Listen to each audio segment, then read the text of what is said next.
Assalamualaikum warahmatullahi wabarakatuh. Perkenalkan, nama saya Firda Rizalina, NIM 1921 10 10 10 17 dari Fakultas Kesehatan Masyarakat Universitas Jember.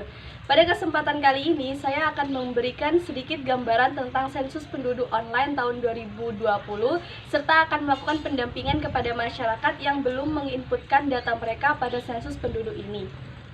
Nah, sebelum memulai video, kita harus tahu apa sih sensus penduduk online tahun 2020 itu.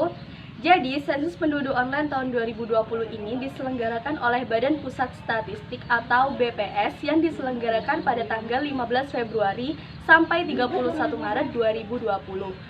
Di mana sensus ini merupakan yang pertama kali diselenggarakan oleh BPS. Sensus penduduk 2020 ini dibagi menjadi 3 tahap. Tahap pertama yaitu sensus penduduk online, di mana warga dapat mengisi data kependudukan mereka secara mandiri di laman sensus.bps.go.id.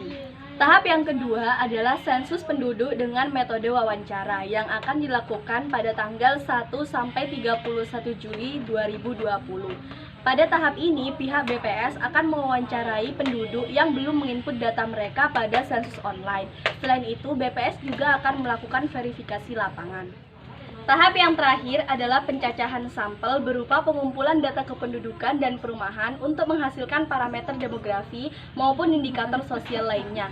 Tahap ini dilakukan pada Juli tahun 2021.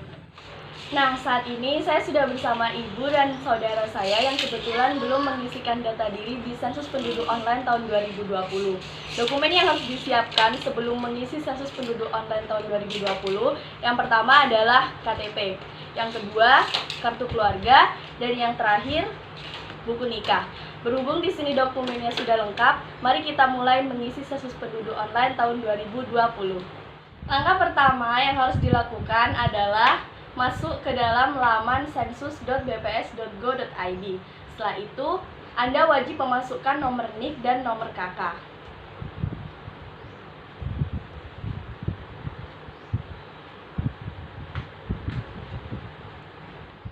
Langkah selanjutnya, setelah mengisi password dan pertanyaan keamanan, laman akan menampilkan dokumen apa saja yang dibutuhkan dalam sensus penduduk online 2020.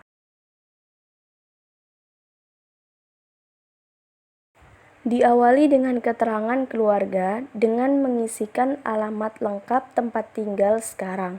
Selanjutnya, Anda diminta untuk mengisi kuesioner mengenai keterangan tempat tinggal keluarga saat ini, meliputi status kepemilikan tanah, sumber listrik, sumber air, fasilitas jamban, dan lantai rumah.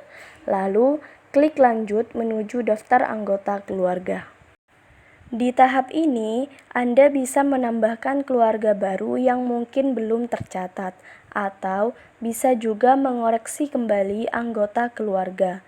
Lalu, klik lanjut menuju data penduduk atau pribadi setiap anggota keluarga. Data penduduk di sini berisikan keberadaan, jenis kelamin, tempat tanggal lahir, status hubungan dalam keluarga, tempat tinggal, keberadaan akta kelahiran, kewarganegaraan, suku, status perkawinan, ijazah terakhir, dan aktivitas yang dilakukan anggota keluarga tersebut. Pastikan data yang Anda masukkan sesuai dan terisi lengkap satu kartu keluarga.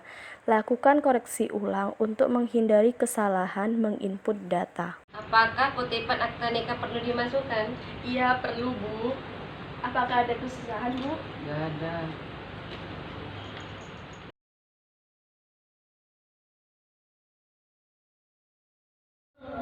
Berdasarkan laman BPS, pelaksanaan sensus penduduk tahun 2020 menggunakan metode kombinasi, yaitu data registrasi yang relevan dengan sensus sebagai prelis saat di lapangan, lalu dilengkapi dengan sampel survei.